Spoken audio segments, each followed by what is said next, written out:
በነገ ያመነ ልጁን ቀብሮ መጥቶ ሚስቱን ያስረግዛል።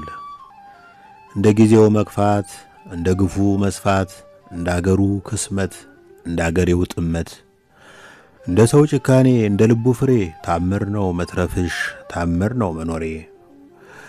የበጎ ሰው ሐሳብ ሲካድ ዕለት በዕለት ጉድጓድ ተምሶለት ሰብና ሲቀበር በዚህ ምድር መኖር አያስመኝም ነበር።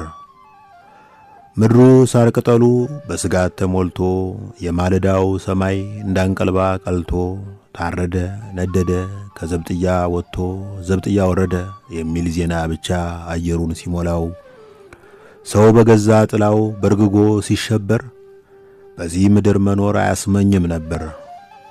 አዎ ለጊዜውም ቢሆን ግፍ ያደነዘዛል፣ በደል ያስተክዛል፣ ጊዜም ጠብን ሽሮ ወደፊት ይጓዛል። በልብ ሰሌዳ ላይ ቂም ይደበዝዛል። በነገ ያመነ ልጁን ቀብሮ መጥቶ ሚስቱን ያስረግዛል። ይቅርታና ምህረት፣ ፍቅርና ህብረት ከግፍ ጋር ፍልሚያቸው ቢሆን የሞት ሽረት ዳገት ይወጣሉ በእንጥፍጣፊ አቅም። የመኖር ፍላጎት ዘመም ይላል እንጂ ተገርስሶ አይወድቅም።